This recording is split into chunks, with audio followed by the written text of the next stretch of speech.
Well, I just found out myself that Crooks was cremated. So thank you, Dan Hannon, for posting this on Facebook. I followed it. The person you posted it, or the person who posted it on Twitter, found that, found it through an article from VOZ, and is that what it's called? Yeah, VOZ.us. So I'll show some of that, and I'll probably read through some of this too. And then there is a 6-page report that goes along with this. So if you're looking at this article, let me put this in the chat in case anybody wants to go and find that later on. It did take me a minute to find it. But this article, this VOZ article, when you go down, it should be right there. It's almost the very first thing. And I love when they do this. I love when authors or writers, journalists, Juan Pena, I love when they do things like this. You click on the guy's name, Representative Clay Higgins, and it takes you right to the report from clayhiggins.house.gov. So thank you, everybody. Thank you, guys. Really appreciate that. Making it as easy as possible to find. I never thought I'd be spending so much time or find some of the most accurate stuff you'll find out there is on Twitter. Facebook is pretty much dead here. Even though I'm live, I believe I'm live, and who knows? That's another thing with Facebook. I'll go live, and then I'll have to go into my settings, which I'm doing right now, or go to the actual video, and then I will have to edit the privacy. And right now it says only me can see it, so then I have to go to public. I have to do all this manually, so that's why you may see me play a short video to start these shows off, just because of that, because of what I have to go through. Poor me, woe is me. But let me go back. Now that I got that going, I'm going to play a little video going back to the timeline. Again, back to the timeline of what the FBI had back on July 30th. This is FBI Assistant Director Paul Abate. And I may be pronouncing that wrong. I don't know. I don't really care. So I'm going to play a little bit of that. This is going back to the Crooks' timeline, what the FBI was saying as of July 30th. Very important. So I will do that. It's only about 4 minutes or so, and I may jump in as he's talking here just to get it going.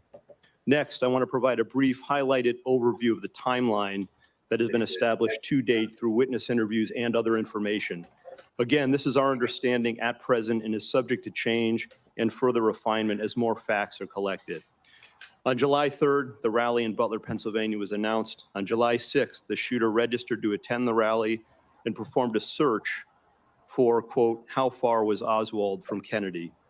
On July 7th, the shooter traveled from his home to the Butler Farm Show grounds and remained there for approximately 20 minutes.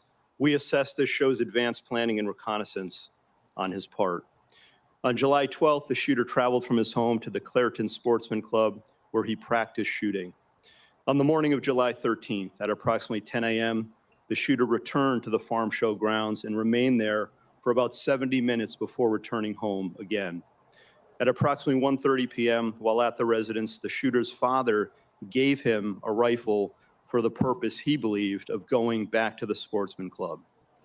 About 25 minutes later, the shooter purchased ammunition while en route to the Butler Farm Show grounds. The subject then arrived at the scene and was moving around the farm show grounds close to the American Glass Research AGR building, from which he ultimately committed the attack. Shortly thereafter, at approximately 3:51 p.m., the shooter flew a drone approximately 200 yards from the farm show grounds for about 11 minutes. The drone and controller were later found in the subject's car. Analysis has not revealed any photos or video taken by the drone, but we can confirm that he was live streaming at the time and would have been able to view it on his controller. The first reported sighting of the shooter by local law enforcement was at approximately 4:26 p.m. At approximately 5:10 p.m., the shooter was again identified by local law enforcement as a suspicious person around the AGR building. And at approximately 5:14 p.m., a local SWAT operator took a photo of the shooter.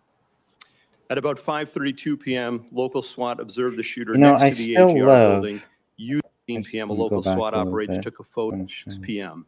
It was at approximately the first This report face. citing the shooter by This face right here. This face says it all right there, because these are the Democrats thinking about how this could happen to us too. We better do something. We better really investigate this, which is what we're seeing on a different level than we've seen any other investigation here. Not saying it's a bipartisan investigation or that they're really going to discover something, but just look at the terrified look.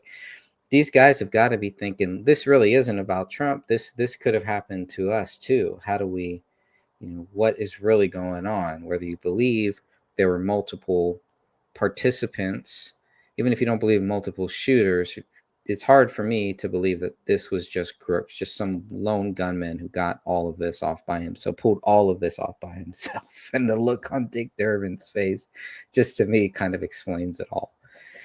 It just lets you know exactly the biggest fear is, this could happen to us too.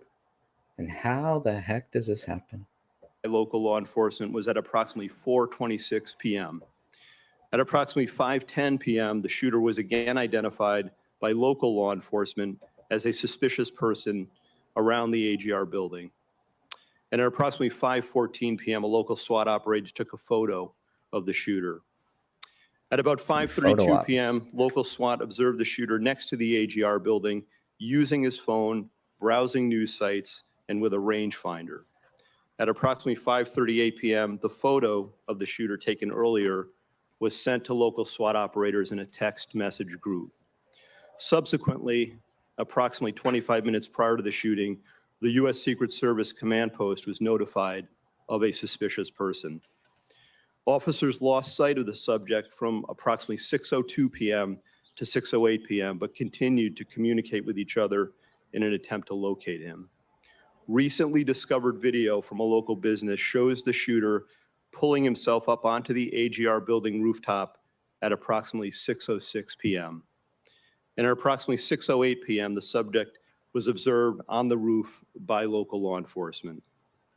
At approximately 6:11 p.m., a local police officer was lifted to the roof by another officer, saw the shooter, and radioed that he was armed with, quote, a long gun. Within approximately the next 30 seconds, the shots were fired. The evidence recovery team found 8 shell casings at the scene next to the shooter's body. We believe that the shooter, fired 8 rounds.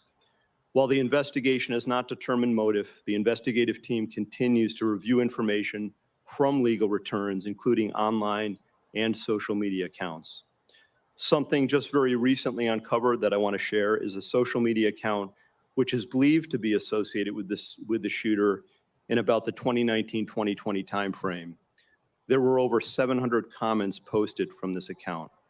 Some of these comments, if ultimately attributable to the shooter, appear to reflect anti-Semitic and anti-immigration themes, to espouse political violence, and are described as extreme in nature.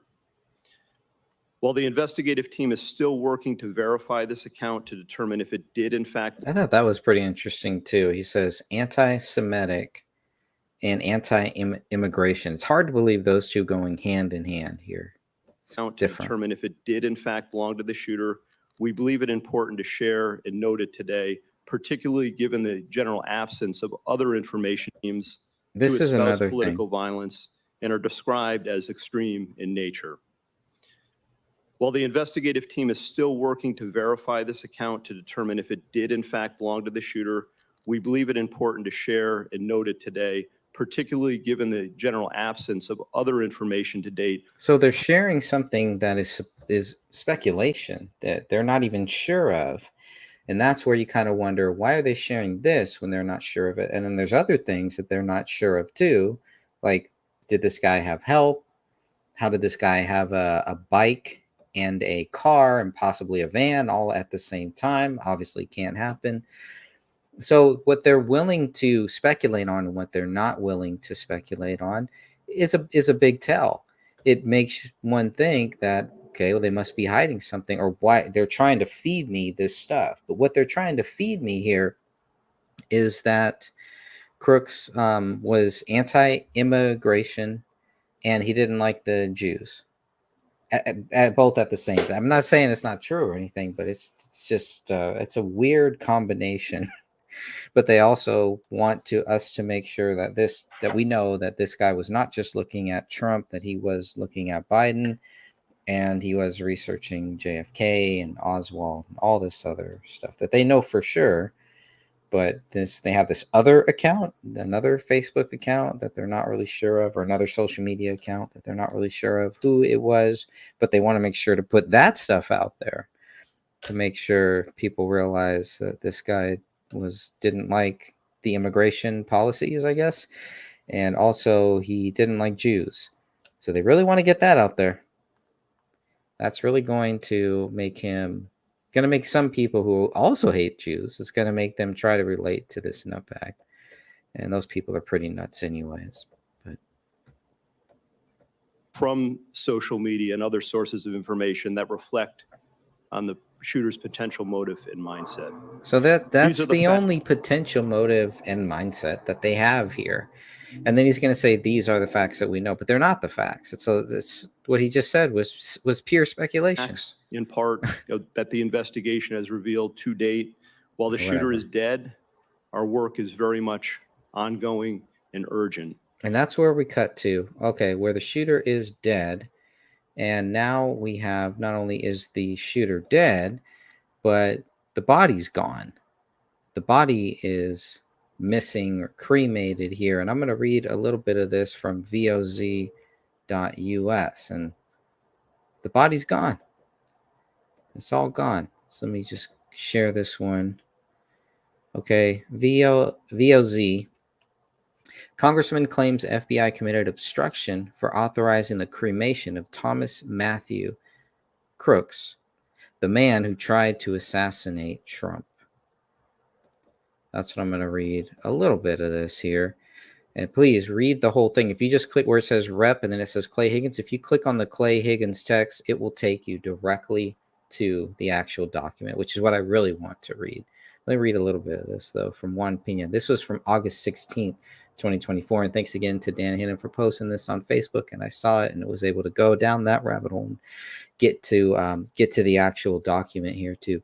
Rep. Clay Higgins, a member of the committee investigating the attack on Donald Trump in Butler, PA, claimed the body of the shooter, Thomas Matthew Crooks, has gone missing.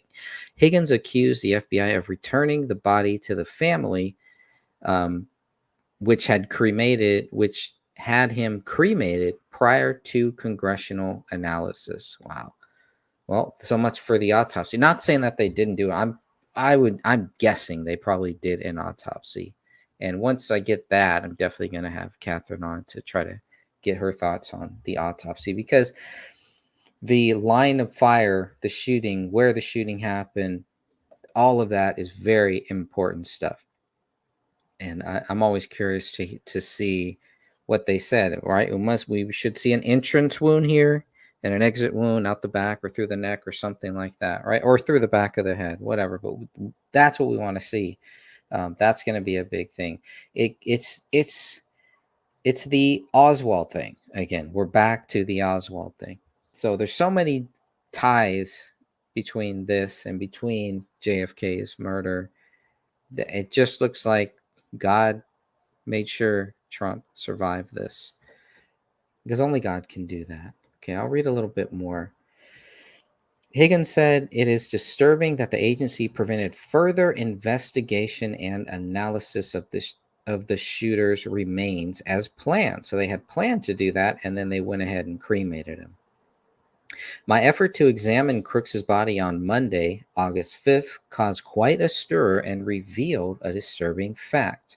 The FBI released the body for cremation 10 days after the July 13th attack, Higgins wrote in his report to the Bi-Partisan committee organized to investigate security lapses surrounding the assassination attempt. According to Higgins, the body disappeared on July 23rd, and as of Monday, August 5th, no one knew anything of its whereabouts.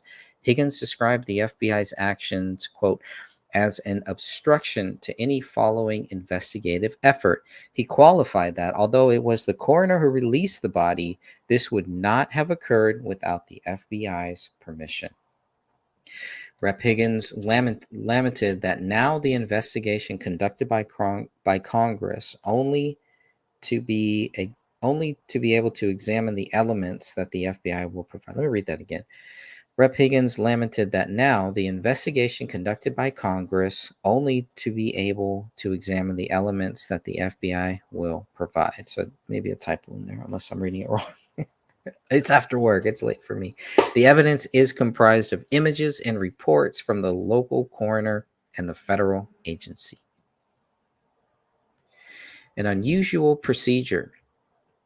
The Republican assured in his report that this procedure by the FBI is not a common occurrence at crime scenes. Quote, I interviewed several first responders who expressed everything from surprise to dismay to suspicion regarding the fact that the FBI released the crime scene so early after July 13, Higgins stated.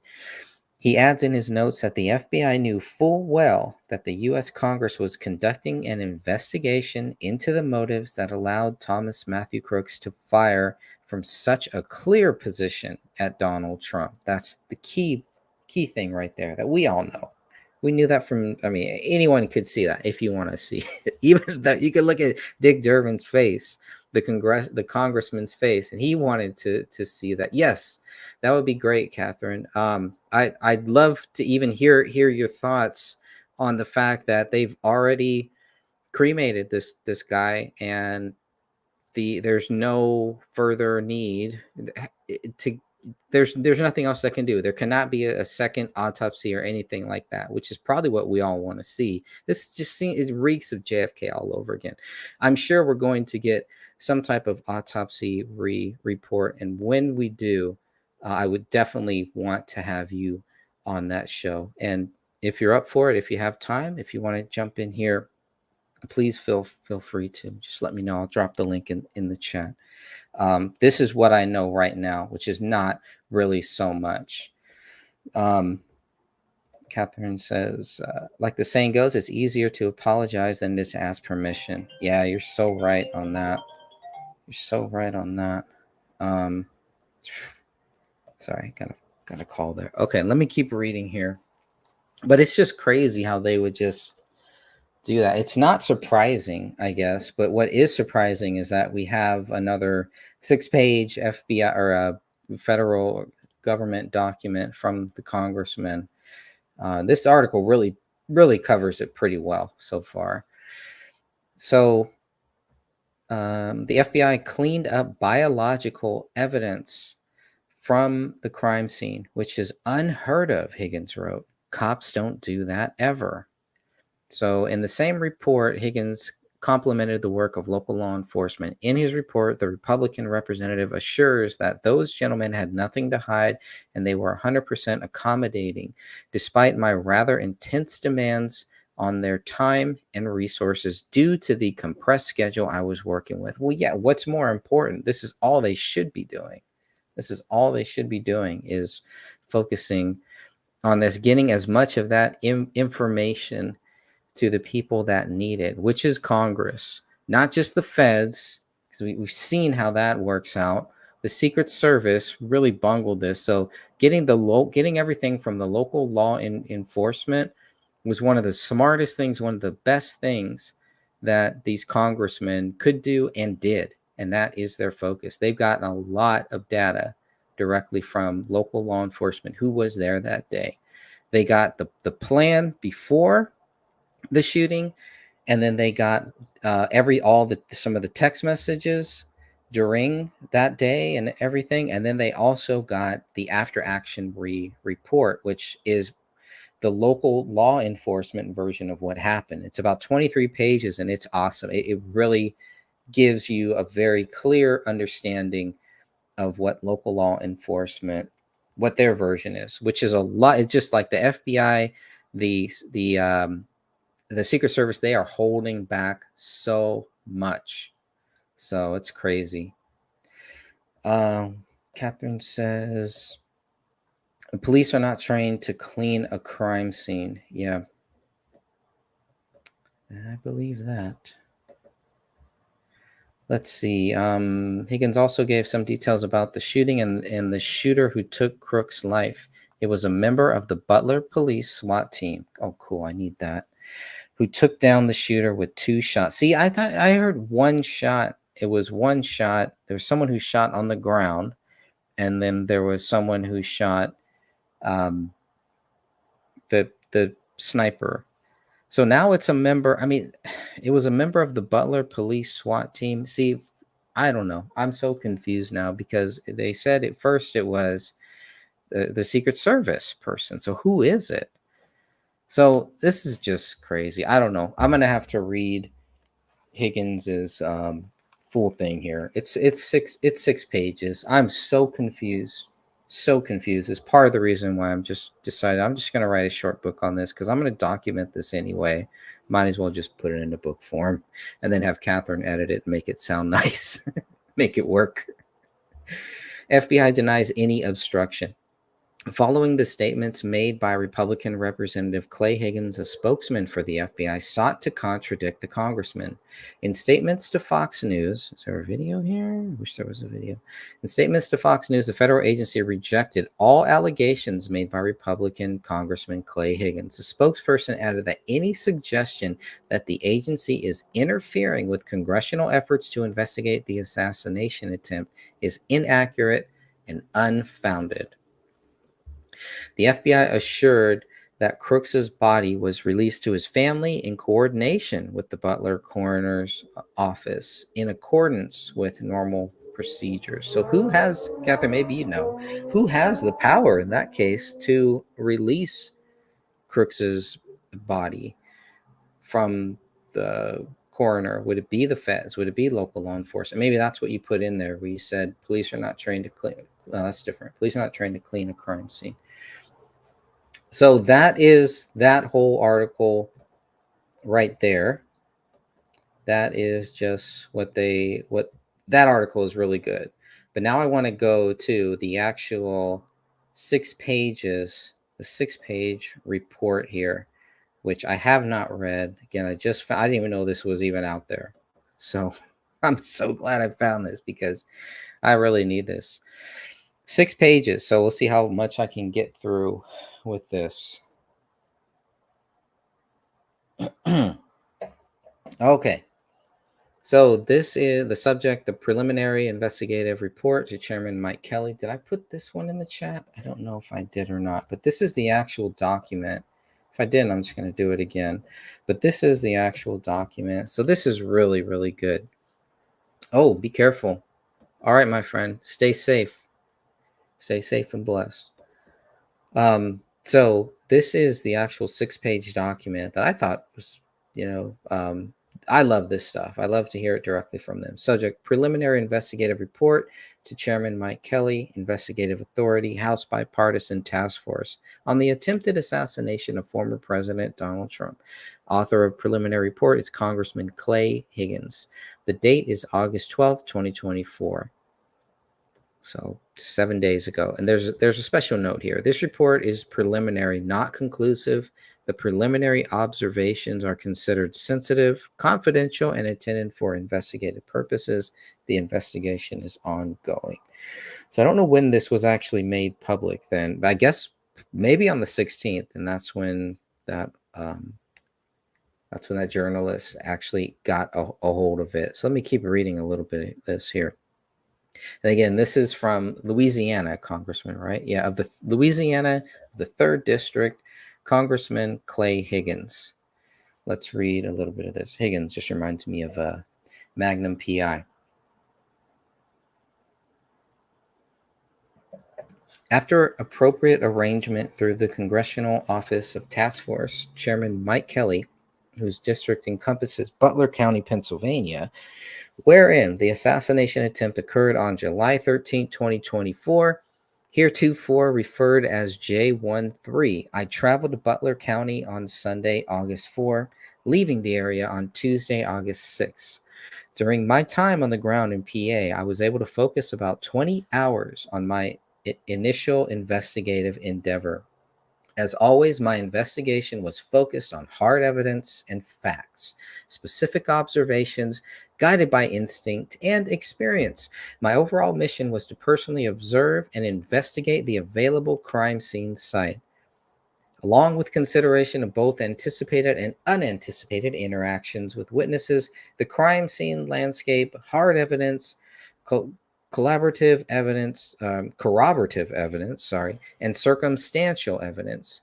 My initial investigative intent was to carefully observe and listen to document and consider the totality of circumstance surrounding the attempted assassination of President Trump.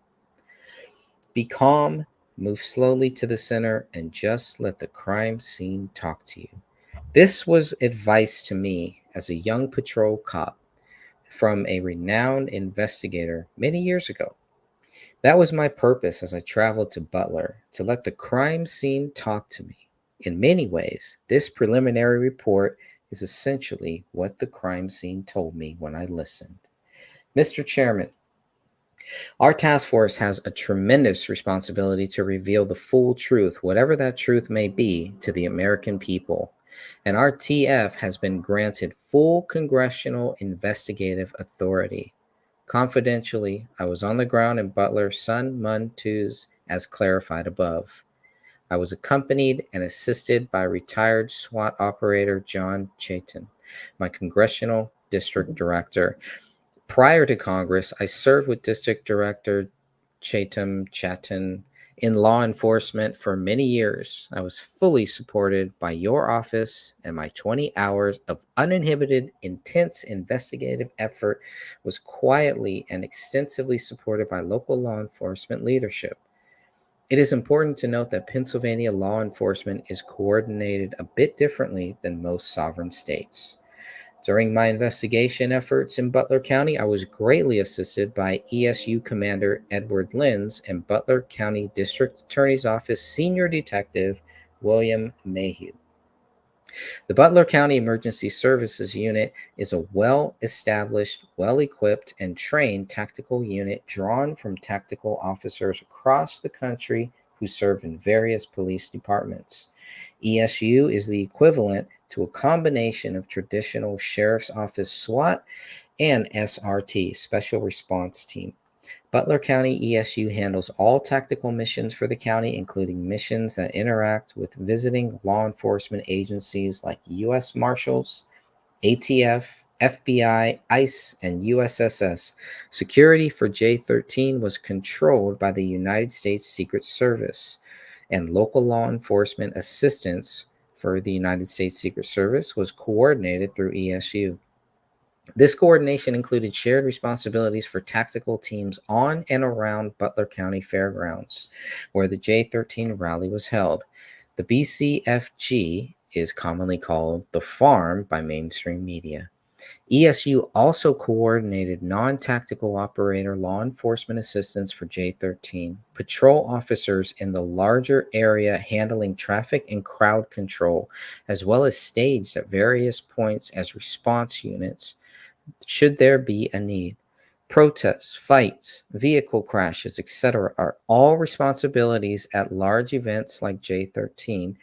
So ESU Commander Edward Lenz worked for a couple of weeks prior to J-13 to coordinate the entire Butler County law enforcement support for the United States Secret Service as requested, and ultimately under the command of the United States Secret Service, as that command related to deployment and areas of responsibility. For the purpose of the preliminary report, I would like to clarify again that this report is intended to promote discussion amongst task force members and encourage well-disciplined further investigation. Many questions and considerations remain, and our full investigation will require months of endeavor. However, after 20 hours on the ground in Butler, I have indeed listened carefully to the crime scene, and it has whispered to me many answers that America must know, as deemed appropriate by Chairman Kelly. Many considerations were cleared up, like clutter, which allows an investigator to focus on central questions that remain, bigger considerations. I'm working on assembling a much more thorough initial investigative report, good, which will include a tremendous amount of digital imagery and documented observation slash explanation. The next report I will submit for Chairman Kelly's review will be much more comprehensive and will require a few weeks to produce because the amount of raw data I have harvested, documented, is vast. Whew. This is good stuff here.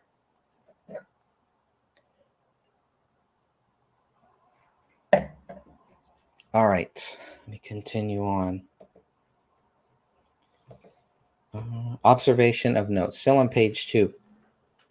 Prior to arranging travel to Butler, I had reviewed and filed scores of videos and recreations from online sources. Like many Americans, I invested countless hours of personal research. However, effective investigation requires objective investigation. I researched what I could in preparation for any role I might be called upon to serve. When Speaker Johnson advised me that I had been appointed to the task force, I had already begun investigating. My first text regarding J13 was 3 minutes after the shooting. I haven't stopped investigating since. The Butler Farm County Fairgrounds is a fairground, not a farm. Yes, it has barns to accommodate agricultural and livestock shows and fairs, but it is not an actual farm in the middle of a broad rural area. It's a long-standing, very well-maintained, large fairgrounds in the middle of Butler, Pennsylvania. The Butler Farm, a well-known fairground in a small city in a rural county, is, one might occur, an excellent place for a Trump rally. Generations of Pennsylvanians have attended events at the Butler Farm County Fairgrounds. Large crowds could be accommodated, and those crowds would be familiar and comfortable in the fairgrounds environment. This is exactly what I was looking for. This is exactly what I wanted to know, because as I'm writing the book now, to even this morning, as early as this morning, I'm writing the book and I'm thinking, how much time could Crooks have had to pull this thing off? And I was thinking, well, he wouldn't know this, he wouldn't know that. But now that I understand this is a fairgrounds, not a farm, but they keep calling it the farm. So I thought it was a real farm that they rented out or something, but it's a fairgrounds. How many times has Crooks been to this fairground, to this same fairground? I think that's another big question that we're hopefully going to get the answer to. How many times has this guy been to this fairground? Because he would know this. Now, he still wouldn't know where the stage was at that point, or he shouldn't have. Nobody really knew until maybe a day or so before, unless he had inside knowledge. There's no way Crooks could have known where they were going to put the stage up. He could have guessed, and it's a pretty good guess of where they would put it up, right where they did put it up.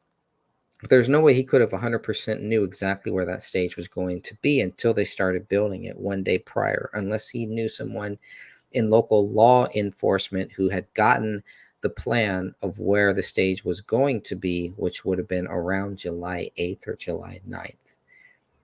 So it's still not a lot of time. A lot of things had to go right for Crooks to pull this off, even to get that close, to shooting President Trump. A lot of things still had to go right for him, and a lot of things had to go wrong for local law enforcement and the feds, Secret Service, and whoever else was there that day. Whatever other agencies were there, if there were. And they're going to tell us that there weren't. Whether they were supposed to be there on duty or off duty or not, we don't know. I don't know. This lighting is terrible. Okay. Just don't like the lighting. So let me go back to it. Just a little bit more. Only 2 more pages. Come on. All right. Let's see if I can. No. What happened? Sorry. Oh, give me a second here. It's too bad I couldn't do the full screen. When I do full screen, then I guess it does whatever it was doing. Let me try one more time. Okay, that time it didn't do it, but it's not letting me It's letting me move down, not letting me maximize. That's okay. I don't need it to be full screen. I'm not going to mind the little things they have there. All right. Getting back to it, the observations, preliminary reports. So here are the observations of note. Let me see. We did that. So about the fairgrounds, that fairgrounds thing, that's a big deal for me. I'm glad that I finally understand that now. So let me go ahead and keep reading before I get way off base here. AGR International is an internationally owned corporation. However, AGR was born of a glass research scientist in Butler in 1927. In 1962, he sold his company, which became American Glass Research. AGR was incorporated into a larger international company in 2024. Now here we go. This is interesting here. An international company. Wow.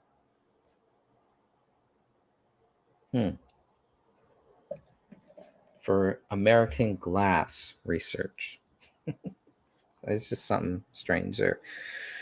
The people on the ground at AGR are generally connected to the company. One of those men is William Bellis, who assisted my investigation at AGR for several hours on Monday, August 5th. He was 100% accommodating. According to my investigation, the United States Secret Service had never, prior to J-13, assigned a counter sniper team to a former POTUS, President of the United States, including Trump. I will not be 100% certain of this assertion without further investigation into documented records, but the United States Secret Service counter sniper team stated clearly to ESU command that they had never been deployed to a former POTUS event, nor had they heard of a prior deployment by other United States Secret Service counter sniper teams. I mean, that is just another strange thing. Just another strange thing. The one time they have that the Secret Service has a sniper team is the one time that this happens. It's just crazy to think about that. I don't know. Butler County runs a radio communications tower out of their 911 call center.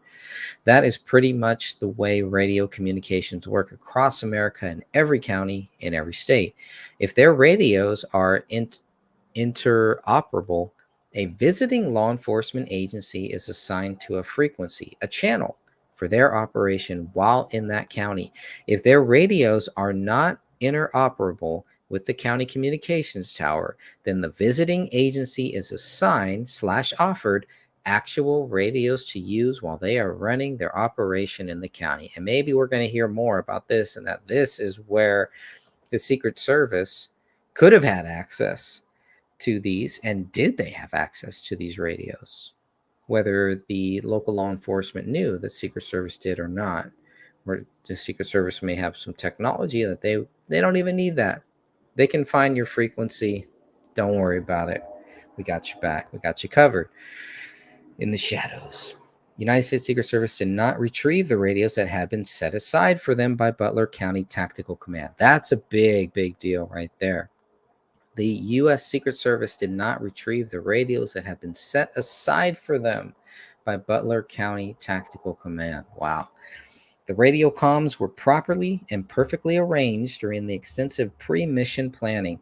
On J-12, the Butler County ESU commander personally reminded the United States Secret Service counter sniper teams to pick up their assigned radios at the ESU command post RV, which was positioned according to planning at the Butler Fairgrounds the following morning, 1100 hours. It didn't happen. Wow. So there were even radios on site for the Secret Service, and they said, nope, don't need them, not going to get them. Whatever, by whoever made that stupid call, it didn't happen. They did not have radios, and they could have. The local law enforcement, from what I'm gathering here, laid everything out for them. Yeah, whatever you need, we got it. We got you covered. That is wild. That's wild. I'm trying to stop saying crazy because I say crazy too much. Radio traffic transmitted through a county radio tower 911 center is recorded. I keep wanting to say 911. Every time I see 911, I want to say 911. Chairman Kelly and I have a timeline and transcripts of all local radio traffic as provided by ESU Commander Lenz. Wow, we need that. That's good stuff. Well, all that's going to come out. All those radio. Wow, that's going to be great. Transcripts. I'll take a transcript. Sure, I'd rather take the actual audio, but I'll take a transcript of that. Wow, that's good to know. That's good stuff. Didn't even think about that. As provided by ESU Commander Lenz, Chairman Kelly and I also have other ESU/United States Secret Service J13 briefing files, including the pre-mission briefing plan for ESU and United States Secret Service counter sniper pre-mission briefing graphs.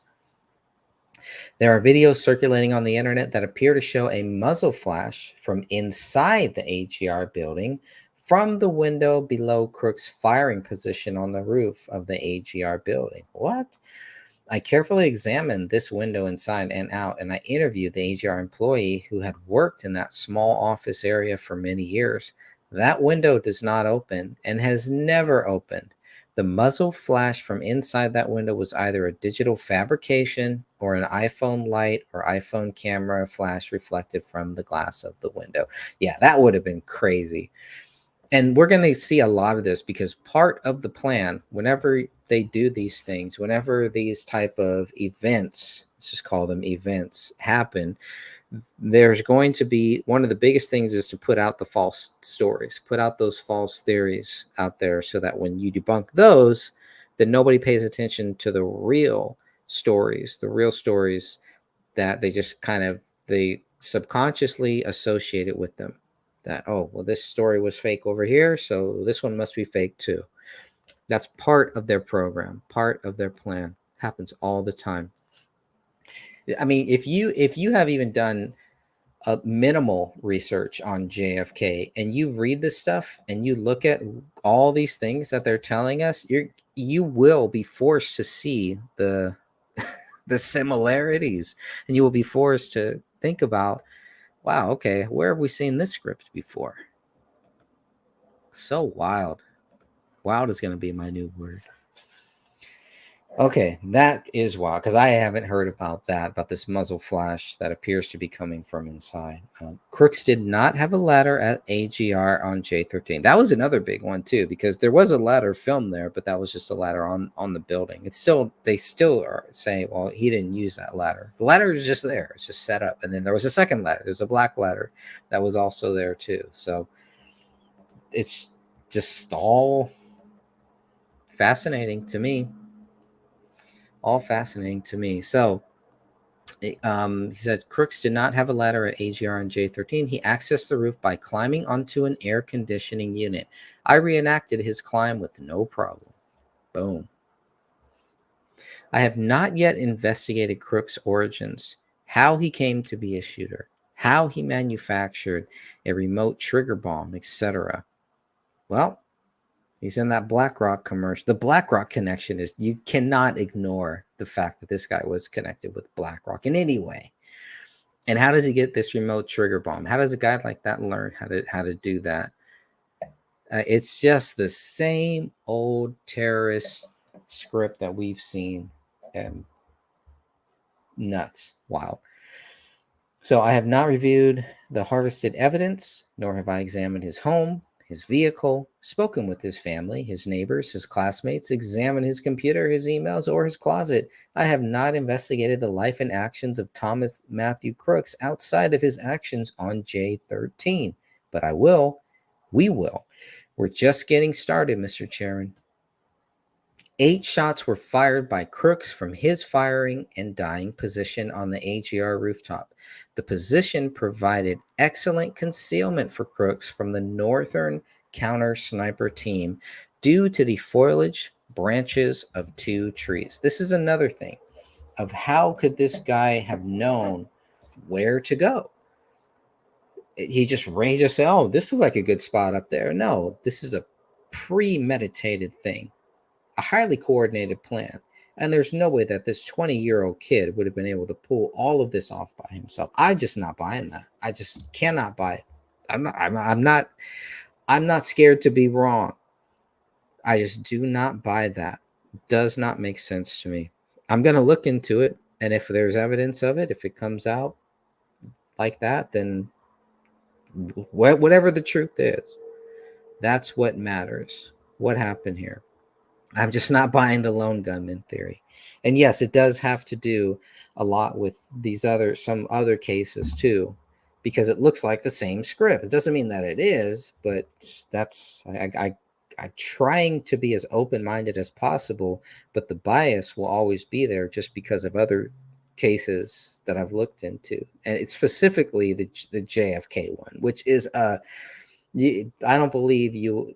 It's an endless case. It's an endless rabbit hole, the JFK thing, because there's so much information. Whether some of it is relevant to you or whether it's not relevant, that's up to everyone to decide for themselves. But there's just so much more research that I plan on doing when I retire, maybe at this point. But you could spend your whole life doing JFK research, and many people have and have documented what they found. And I'm not going to do that with this case here, with this one, but it will be done, and it will go on forever. Probably. We'll see. I'm rambling. Let me go back to the point. The point that I was trying to make before I got way off topic is this kid, how does this person know where to go, when to go to do this? The exact spot, the best spot, like he was saying here. What does he say? It's the this spot provided excellent concealment for Crooks from the northern counter sniper team due to the foliage branches of the two trees. I mean, that is just something you don't just guess at. How would he know that it would provide that type of coverage? Not only that, but did Crooks know that there were two snipers right below that building? If he knew that, would he have still gone on top of these buildings? Did whoever wanted Crooks up there put him up there? Was he not supposed to get this far? So many questions. So many questions. I believe that will go on forever because only God knows for sure in some of these cases. But what we do know is enough. It's damaging enough. Okay, here's what he says. Crooks' firing position did not offer excellent concealment from the southern counter sniper team.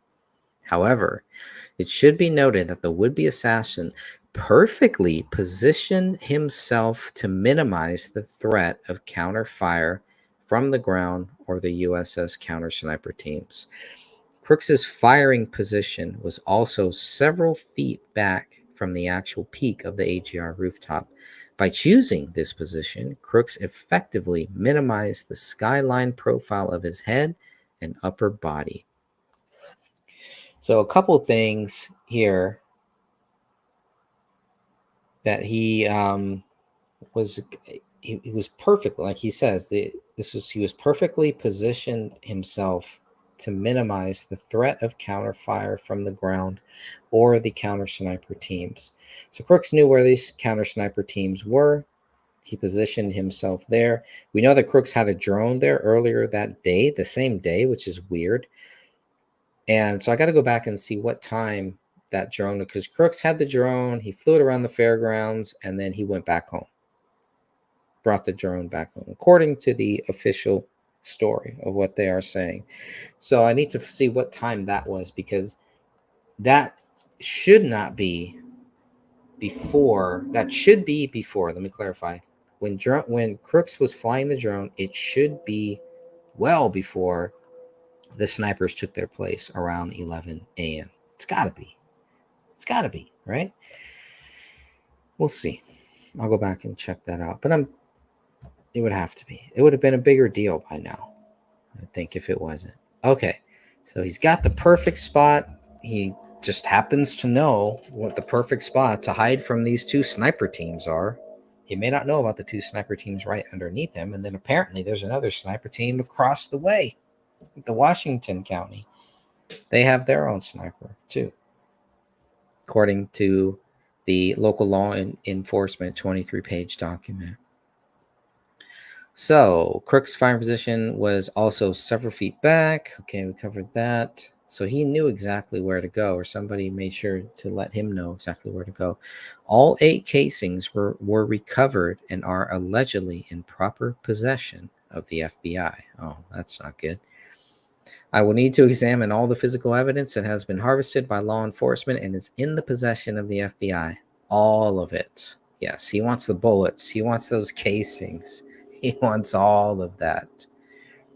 And notice they didn't say they found any bullet there. So maybe there was no exit wound. Maybe it just went into Crooks and shot was there. Now, here's the interesting thing, because this is different than what I believe is in either the local law enforcement report or may have been something during the under oath congressional testimony. This shocked me. This still has me shaken up a little bit. This is one of those things where, you know, you want all of their stories to line up, and when they don't, it becomes very frustrating. So here's what they say. The 9th shot fired on J13 was from a Butler SWAT operator from the ground, about 100 yards away from the AGR building. Shot 9 hit Crooks' rifle stock and fragged his face, neck, right shoulder area from the stock breaking up. Oh, I didn't know that. That's key. Super duper key right there. The first time I've heard that. This guy's a hero. We got 2 heroes there. So I knew that there was a guy on the ground that took a shot at Crooks, but did not know this much detail. So thank you, Clay Higgins.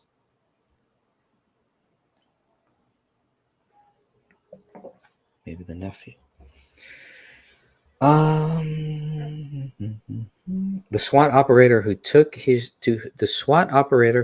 this shot was a total badass. When he had sighted the shooter, Crooks, as a mostly obscured by foliage moving target on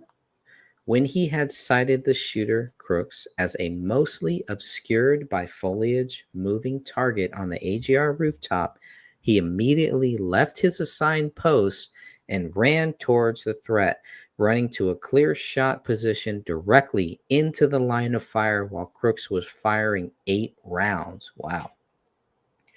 On his own, this ESU SWAT operator took a very hard shot, one shot.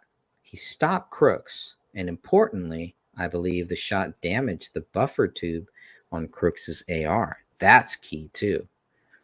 That's a big, big deal. I won't be certain of this until I can examine Crooks's rifle, but I'm 99% sure, based on reliable eyewitness ESU tactical officers who observed Crooks' rifle before the FBI harvested it as evidence. Wow. So this guy actually stopped Crooks from shooting because he may have hit him, maybe even in the gun, damaged the buffer tube on the AR. Wow. This is good stuff. This is really good stuff. This means that if his AR buffer tube was damaged, Crooks' rifle wouldn't fire after his 8th shot. Boom. So he may have been able to get off a lot more shots. Wow. And Crooks went down from his firing position when shot 9 was fired, and the SWAT officer was certain of his hit.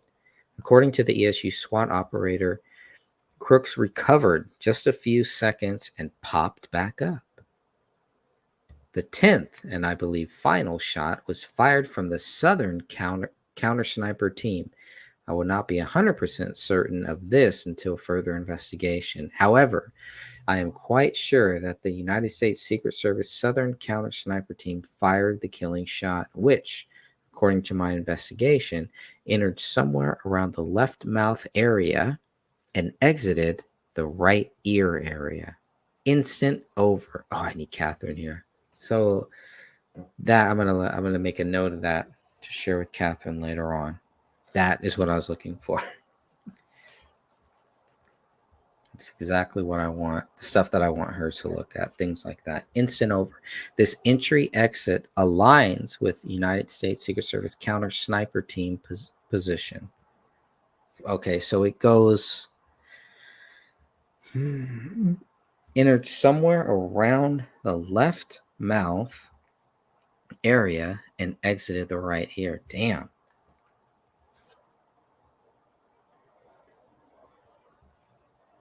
That's one crazy shot. I'm impressed. This is great information. The FBI released all first responders that evening, much to everyone's surprise. I interviewed several EMS, cops, etc. I mean, how is this not like the main? Well, we know how it's not mainstream news, but I think we can figure that out. Anyways, the FBI released the crime scene just after 3 days, much to everyone's surprise. I interviewed several first responders who expressed everything from surprise to dismay to suspicion regarding the fact that the FBI released the crime scene so early after J13. It should be noted that the FBI was fully aware of the fact that Congress would be investigating J13. Still a weird name. Can't get used to that name. The FBI does not exist in a vacuum. They had to know that releasing the J13 crime scene would injure the immediate observations of any following investigation. Oh boy. I really am surprised at all this, but I'm going to keep going on. The FBI cleaned up biological evidence from the crime scene, which is unheard of. Cops don't do that ever. On July 13, one of Crooks' shots hit a pressurized hydraulic line on a staged piece of heavy equipment. My effort to examine the hydraulic line evidence revealed that the tractor belonged to a rental company. It is unknown if that hydraulic line was harvested properly as evidence by the FBI, but it certainly should have been. Let me go back to that. One of Crooks' shot hit a pressurized hydraulic line. Interesting. On a staged piece of heavy equipment. Okay. So I don't know if that line was harvested properly, but it should have been. It remains a question for further investigation. I need to examine that hydraulic line because confirmation of the caliber of the rifle projectile that hit the line would be helpful to our investigation. That's how the examination of evidence works. We have to look at everything. My effort to examine Crooks's body on Monday, August 5th, caused quite a stir and revealed a disturbing fact. ... The FBI released the body for cremation 10 days after J13. On J23, Crooks was gone. Nobody knew this until Monday, August 5th, including the county coroner, law enforcement, sheriff, etc. Yes, Butler County coroner technically had legal authority over the body, but I spoke with the coroner and he would have never released Crooks's body to the family for cremation or burial without specific permission from the FBI. The coroner's report and autopsy report are both quote-unquote late. As of Monday, August 5, they were a week late. The problem with me not being able to examine the actual body is what I won't know 100% if the coroner's report and the autopsy report are accurate. We will actually never know. Yes, we'll get the reports and pictures, etc., but I will not ever be able to say with certainty that those reports and pictures are accurate according to my own examination of the body. Again, similar to releasing the crime scene and scrubbing crime scene biological evidence, this action by the FBI can only be described by any reasonable man as an obstruction to any following investigative effort.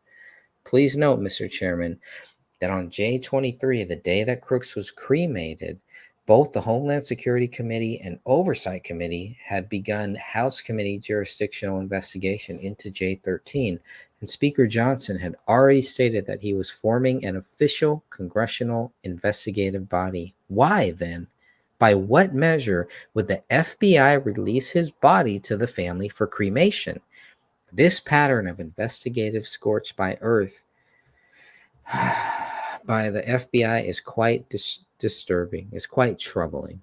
This pattern of investigative scorched earth by the FBI is quite troubling. It should be noted that my initial investigation on the ground in Butler was greatly assisted by the county tactical team's commander and the head investigator for the Butler County DA's office. Those gentlemen had nothing to hide, and they were 100% accommodating despite my rather intense demands on their time and resources due to the compressed schedule I was working with. My assessment of the local law enforcement's overall performance on J13 is that the ESU was very professionally deployed and commanded. Yes, it was quite chaotic, and every single police officer reflects upon dangerous and extreme engagements, and we universally critique our own performance because crazy things happen on the street. However, my professional assessment for the purposes of this preliminary investigative report is that the Butler County ESU performed quite well under the circumstances. I'm just so shocked at what I'm reading here, but so glad that I am reading it. I just need to plug this in. Okay. Whew. All right. Not too much more here. The owner top management of the business, AGR, stayed with me and the two county investigators for 3 hours as I covered every inch I needed to inside, outside, on rooftops, climbing AC units, etc. He was very helpful and 100% squared away. I recreated every step of the county tactical team that was inside and every movement of Crooks outside, examined every window, etc. It was long and hot, and the AGR exec stayed with us. No area was restricted in any way. The water tower was cleared by drone J13 AM by the county tactical commander, ESU Commander Lenz himself. What does that mean? The water tower was cleared by drone on the 13th? That's interesting because I thought there was no drone. Maybe this is the drone. This is good drone stuff here. Page 5. Make note of that. The water tower was cleared by drone J13 AM by the county tactical commander, ESU Commander Lenz himself. Interesting. The water tower ladder was never lowered that day. This is another thing, because I remember this is one of the first conspiracies that I heard was about this water tower. This is what this congressman is saying. The water tower ladder was never lowered that day. 2 local cops, non-ESU officers, were assigned to be parked in the water tower area as response units for traffic issues or whatever. They did leave that post, but only in the hour prior to the shooting. That's interesting too. So they did leave, but they're saying that the ladder was never lowered that day. Okay, that's good to know. That's on page 6, by the way. Almost done here. There are videos on the internet showing a dark figure or a shadow on the water tower on J13. Yeah, I've seen that too, and I just wasn't buying it. I don't know. It looked too weird. If there had been someone on that tower on J13, it would have had to have been some top shelf operator way beyond anything I've ever actually seen. Regular SWAT operators or snipers would not have the skills and gear to quickly overcome the first 25 feet of no ladder and then climb the remaining 75 feet to the catwalk and then climb the quite intimidating and precarious dome vent access ladder. It is true that the vent area at the very top of the water tower is the only point that would have allowed a clear line of sight to both Trump and Crooks' firing position. That's very interesting. I cited out this fact very carefully during my hours on the ground at the Butler Farm AGR water tower crime scene area. However, I do not believe it was possible for a second shooter sniper to be on top of that water tower on J13, nor have I seen any evidence that supports the theory of a second shooter. I'm not saying conclusively that there was no other shooter somewhere or that no other conspirators were involved in J13, but I'm saying that based on my investigation thus far, there were 10 shots fired on J13, and all shots are accounted for, and all shots align with their source. Crooks has 8 shots, 3 plus 5.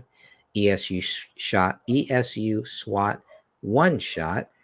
U.S. Secret Service Southern Sniper Team, one shot over. I will be allowed to climb the tower at some point, perhaps next month, but it's quite a climb. The Butler County Waterworks directors were very concerned about accommodating my climb, although they did agree to a later date. I'll have to return when I can coordinate with their safety team because we just ran out of daylight.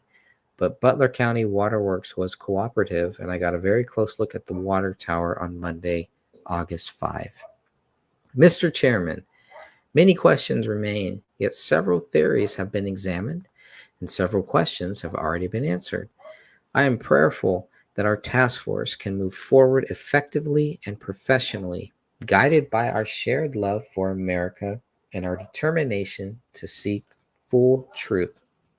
Please know, as we continue our investigation into the attempted assassination, that our former president, you can rely upon me as a solemn investigator of fact. It is with that spirit that I submit this confidential preliminary investigative report. Respectfully, Congressman Clay Higgins. There it is. There it is. And that is pretty much all I have for tonight. I think that's covers it very, very well.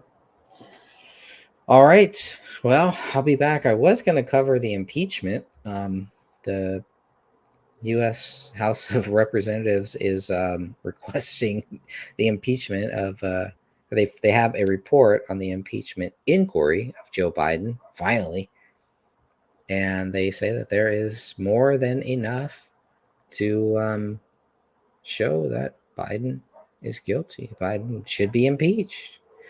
When confronted with evidence that the President of the United States may have engaged in treason, bribery, or other high crimes and misdemeanors, it is the House's responsibility to conduct an impeachment inquiry and, when appropriate, prepare articles of impeachment. In accordance with this obligation and pursuant to direction from the House, the Committee of Oversight and Accountability, the Committee on the Judiciary, and the Committee on Ways and Means have been conducting an inquiry. As described in this report, the committee have accumulated evidence demonstrating that President Biden has engaged in impeachable conduct. The committees have prepared this report to inform the House of the evidence gathered to date. So, I guess maybe that's what I'll cover on the next one. I was going to cover it on this one, but this report by Representative Clay Higgins definitely it has me wanting to get back to my book right now. God bless you all. Have a great night. And remember, Jesus Christ loves you. So do I.